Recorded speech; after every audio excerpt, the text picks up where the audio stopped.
which seem to be doing pretty well. I get 3 or 4 people watching, which is amazing. All right, so yesterday on Nightcrawler, we did I worked on the black and the white, and it's done, and it looks really good. I don't know if I can change my exposure on this at all. Let's see. I don't know. Is there a way to do that on here? Doesn't look like it. It was a little bright, but that's okay. So this is a new phone, new camera. Hopefully it's a little bit better than yesterday, the past few live broadcasts. So here he is with the black and the white done. You can see the blue highlighting in there is very subtle. So you can see that from yesterday, doing the blue highlighting and then just misting on black to knock it down. I got the exact effect that I was going for. So it made, as you can see a little bit here in camera, but in person it's really nice. It's super subtle. So it looks black with some blue highlights. The white looks really nice.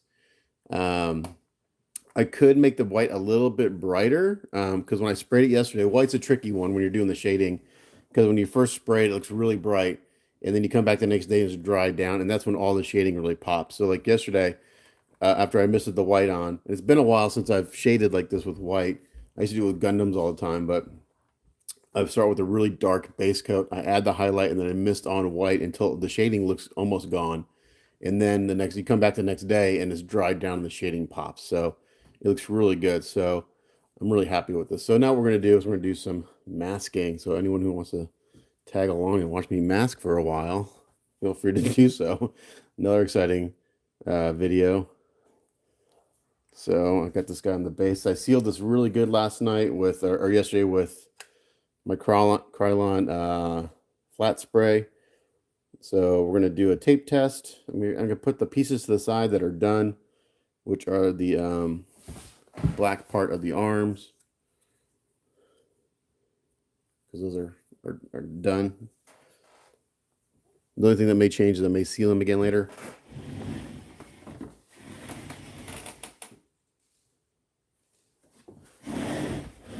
Another thing I did yesterday is I polished up the blades. So I just put on a polishing wheel on my drill bit, and I used some polishing compound and shined these up, so now they're nice and shiny. So those look good.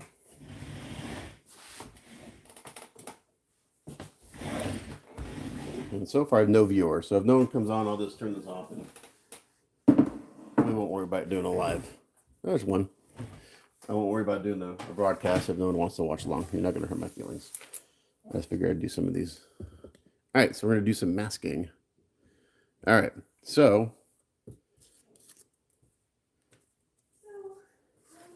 let me get organized here. All right, for masking, I'm going to use Tamiya tape, which is my favorite masking tape. I also use this stuff called washi tape. I get it off of Amazon. I bought some this last time. I'm not as happy with it, but I've bought it in the past, and it's kind of like it's like a Tamiya tape. It's a paper tape, and it's not quite as sticky as the Tamiya tape. So it's kind of nice for doing filling in areas, but you basically can't leave it on too long because it starts to lift. All right, and then I get an X-Acto blade. I think this is a new blade. I like to put a new blade on when I mask. And this is where we see if my prep work is up to snuff, because we'll see if the paint lifts. If it doesn't lift, then I know I've done a good job. If it lifts, then I have to start over. All right, so I got a new blade. Let's start off with one of the arms, because that's just what we're going to do. Let's see if I zoom in a little bit. Okay, and then I also like to have either a skewer or a toothpick that's been blunted with the blunted end, or I just kind of, this is kind of what I use for sealing. So I just take a toothpick and I just bit the tip off, so now it's a soft, it's not a sharp edge. All right, so first thing we're going to do is we're going to do a tape test. We're going to put some tape on here. I'm going to rip it off and see if my paint sticks. It should. I don't anticipate any issues. Hey man, I'm not sure how to pronounce your name. Is it Doan?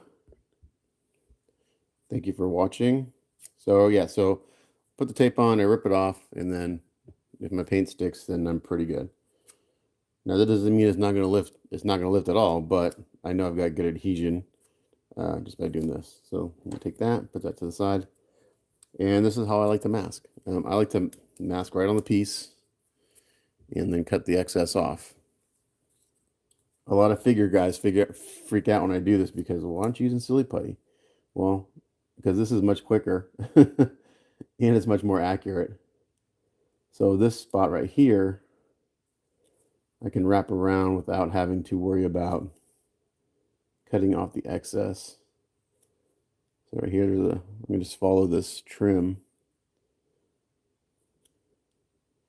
And when I'm putting the tape down, I'm not pulling it tight. I'm letting it follow the natural curve of the whatever piece I'm masking.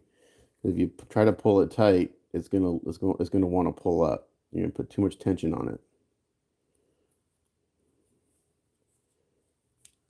And another thing that I knock silly putty a lot. I do use it, but it's not my favorite.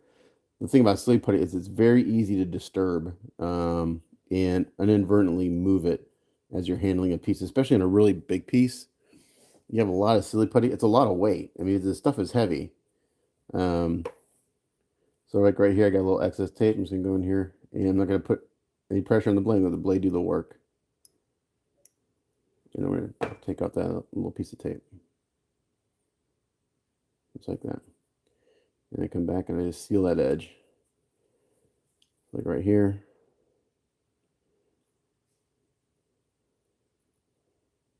Take out that little excess piece of tape. That. And when you're cutting, you don't want to put any pressure on the blade. You want a brand new blade. You want to let the blade do the work for two reasons, because your chances of slipping go up really a lot when you try to push on the blade. And also, you just want to cut the tape. You really don't want, you want to try to avoid cutting the paint underneath. And that's just because your chances of the paint lifting can go up if you cut through the tape underneath.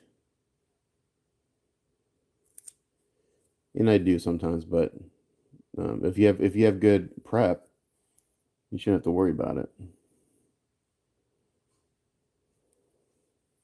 So like right here, I'm going to take this tape and I'm just going to wrap it around. And now you can see here, I can see through the tape the outline of this trim. Now the mold or the sculpt gets soft right here, so it kind of goes away. So I'll have to kind of guesstimate where it should go. So I'm just going to, with my toothpick, kind of draw a curve, and that's what I'm going to follow, because the trim is actually missing in the sculpt right there. So I'm going to follow this outline.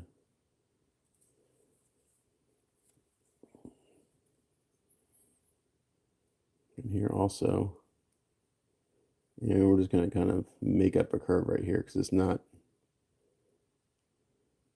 sculpted.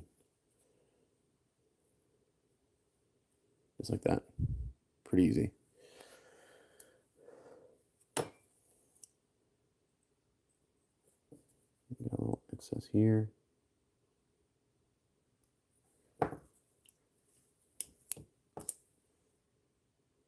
And then I'll just butt this up against there.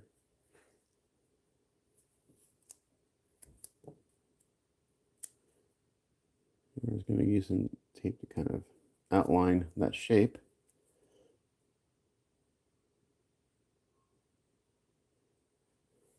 Like that. And we're going to do the same thing on this side. We're just going to take this tape and we're just going to let it overlap the sculpt. And we're going to outline it. See, I'm just letting the tape loose and letting it follow the curve. If I try to pull that tight, it wouldn't follow the curve of the piece, and then it would start to lift and stuff. We don't want that. We want to let the tape do its own thing. I actually love masking. It's it can be very tedious sometimes, but I don't know. I just find it relaxing, and nothing is when you're painting and you spend a lot of time masking a piece. Nothing feels better than when you lift all the tape off. And it's like and it's like perfect. Now that doesn't say I don't ever have any touch ups because I do, but far less touch ups using masking tape than I ever do with silly putty. All right, so that looks good. So now we outline that, and now it's just a matter of filling in the rest of the area. So a lot of times for that, I'll use I normally wouldn't do it on a piece this small, but we'll do it anyway since I'm here. If I can find it. Where is it? I don't know. I had a roll of saran wrap up here, and it seems to have disappeared. I don't know if someone took it. I use saran wrap to cover up large areas, but I don't know why saran wrap went. I think someone took it. So I'm not going to do that. We can use some of this washi tape from Amazon. You can let's buy some. Yeah, make sure that we're still on our skewer. But this tape isn't very sticky, so which is good because less chance of it damaging your paint, but it starts to lift relatively quick. So you gotta, and it comes in different colors and shapes, different patterns. So if you're into that kind of thing. Yeah, this stuff I bought recently is not as good as the first time I bought the washi tape. Though, I think when it starts having these printed patterns on there, the tape isn't as strong. But as long as you got everything covered and it's sealed well to prevent from spray getting underneath the edges, you're okay.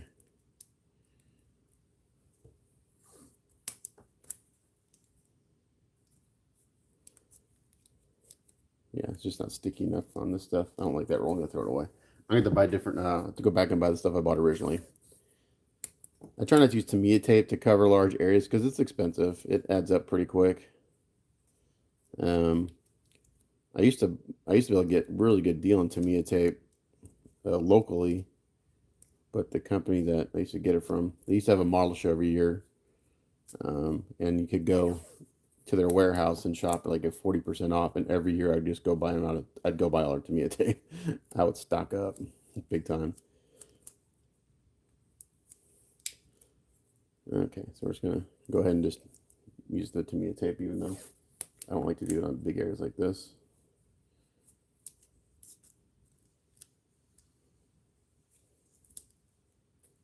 Okay. Yeah, I wish I knew where my saran wrap is. I'm not sure where it went. I know it didn't run out. That's a big roll from Costco. Oh, here's some. This washi tape. This is the washi tape I bought originally. This yellow. See, it's stickier. It's like a nice. This does not have to be pretty right here. This has to cover.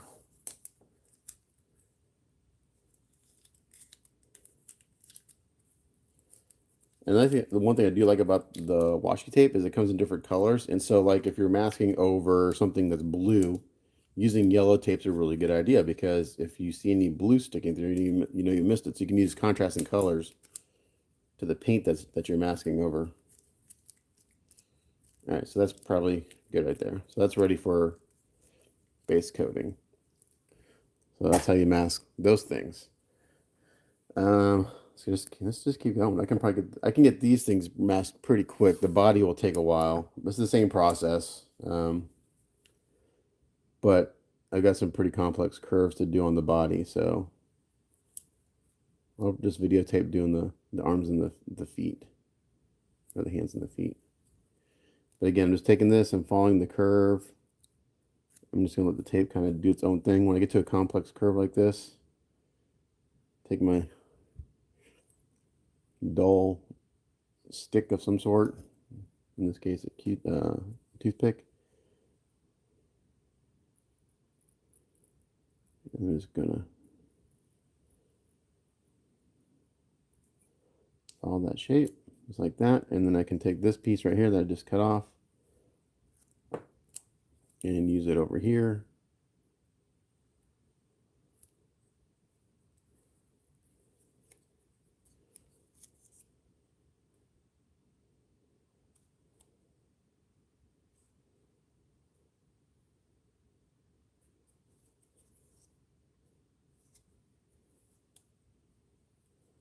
Actually, let's do this.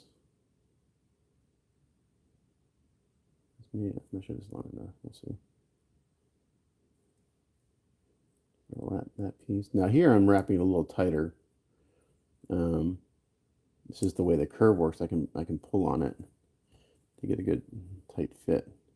It's when you have a concave or convex curve that goes in that you don't want to pull on the tape, because then it'll pull up. Like right here, the leg's concave, where it's an outer curve, you can pull on it tight. Convex, where it goes in, if you pull on it, it'll lift. And the sculpt, there's a nice little, the way this is sculpted, there's a nice little valley between the trim and the leg to get the tape up in there and seal it really and cut it and get it a real nice fit.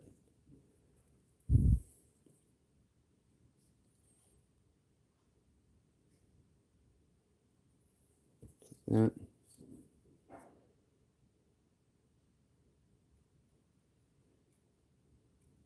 And again, when I'm cutting tape, I like to have a really hard angle light because I can see the edge where I need to cut much easier.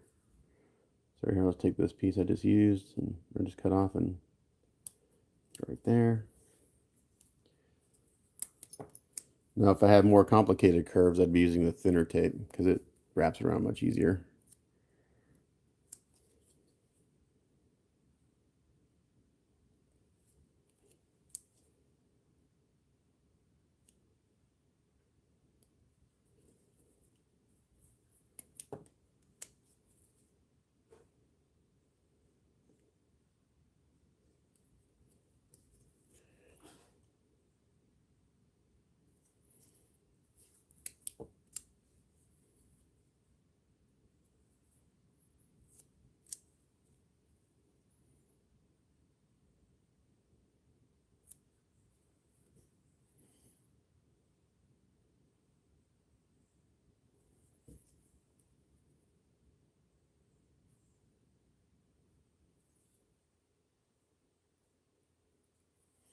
So when you're painting red, if you don't have to, especially on red, because it's like I've always said, it's really crappy at hiding.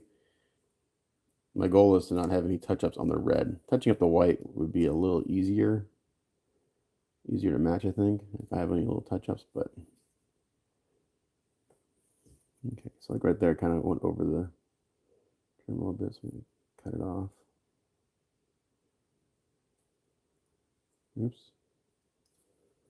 too much. Oh, yeah.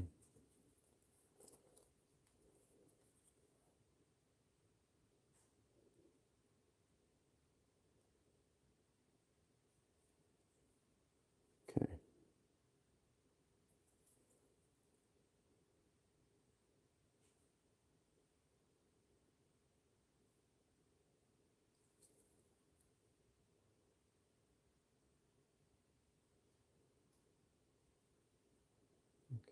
Put a little piece across here.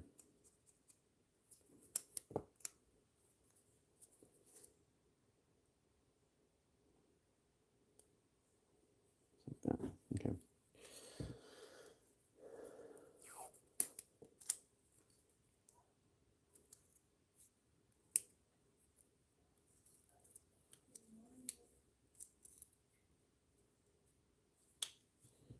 So like on this piece, I wish I knew where my saran wrap was because it's big enough to wrap in it. And you just use less tape. Saran wrap's cheap.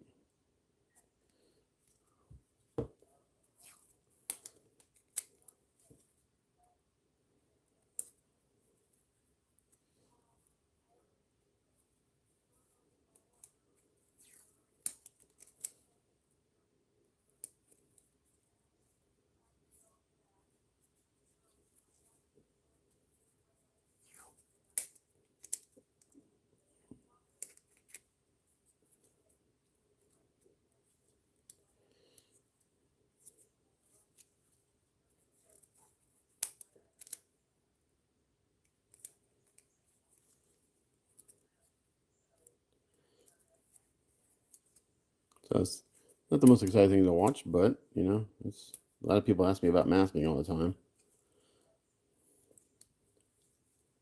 And I kind of enjoy it. Okay, that bolt is gone. Go ahead.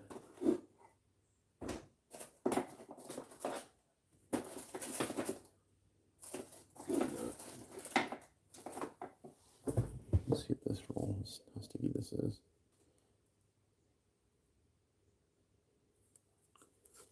Yeah, this is need a. I'm not a fan of that.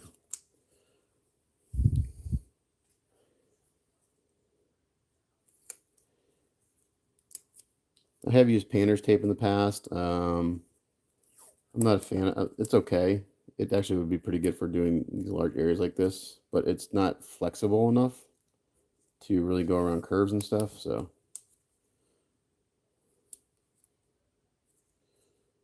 I don't really use it anymore.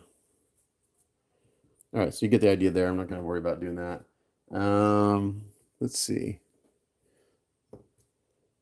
Let's outline these guys, and then I'm going to go look for my. I'm going to see if I can go find my freaking saran wrap. Okay, so again, right here, I've got a convex curve, so I'm not going to pull on the tape. I'm just going to let it do its thing. And I'm going to use my dull toothpick to push it in there.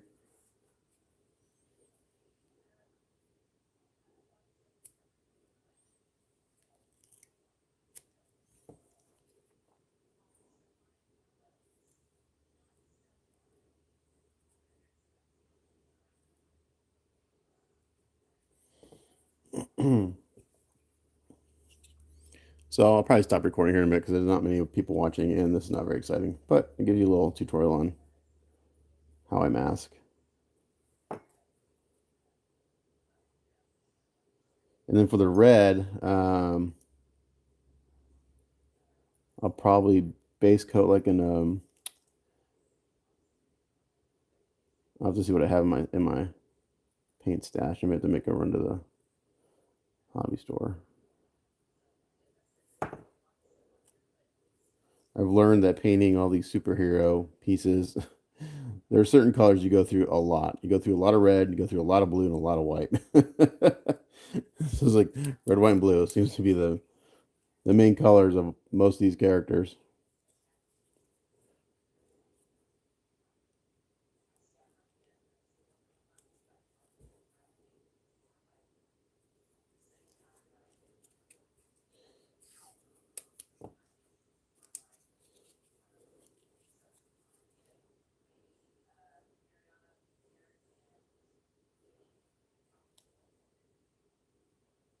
And before I do any painting, I'll double check all my edges, make sure that I don't have any overlap where I don't want the tape, and that everything's sealed really well. And then hopefully when I paint, yeah, everything will turn out all right.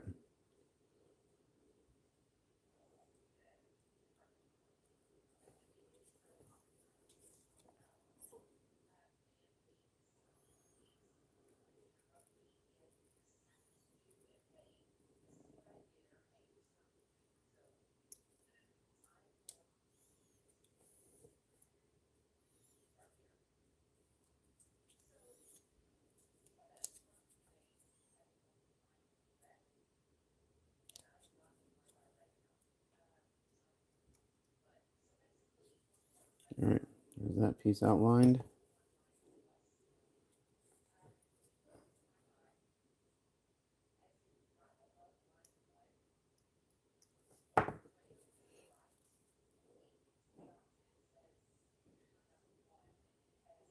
One thing I get complimented on a lot is like the cleanliness of my paint jobs.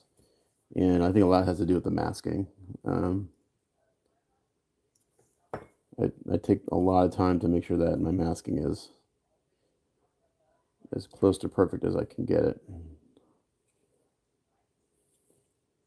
Okay, that's outlined. So I'm just gonna outline these and we'll be done.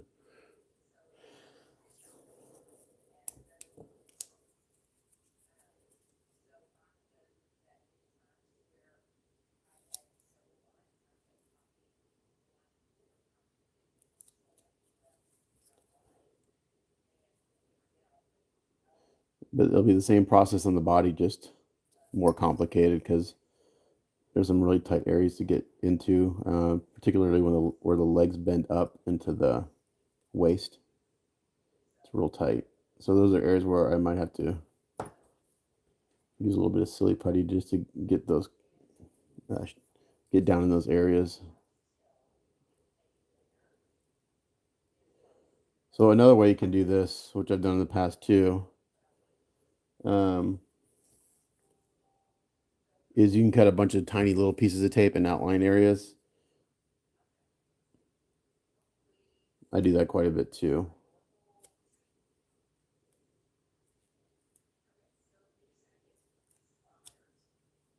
So here, I was fighting this little curve right here, so I'm just gonna let the tape do its thing and I'll cut it.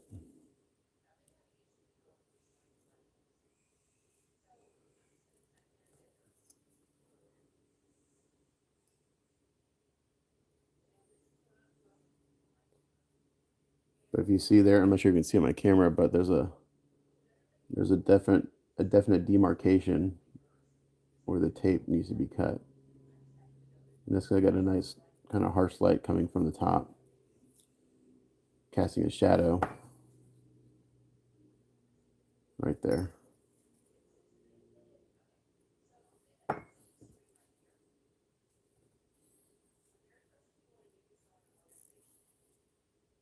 I'm going to overlap this a little bit because it lifted up just a hair when I didn't quite have it cut all the way through and it lifted up. So I'm just going to overlap it a little bit and make sure I got good coverage there.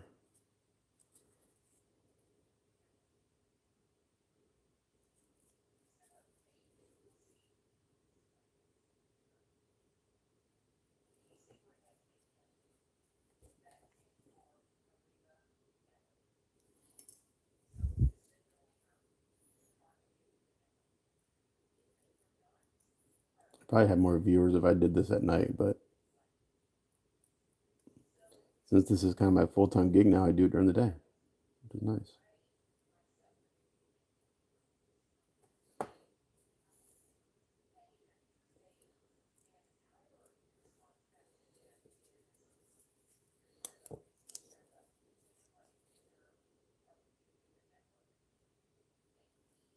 Okay.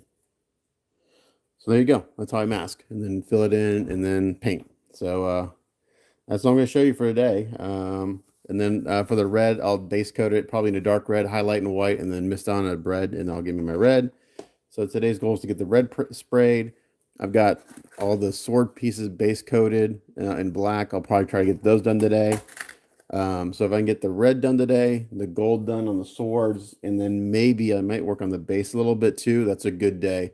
That'll be a full day. And then I got the portraits left, which will take me at least 2 days to do the portraits because there's 5 of them. So as always, thanks for watching, and we'll catch you guys next time. Bye.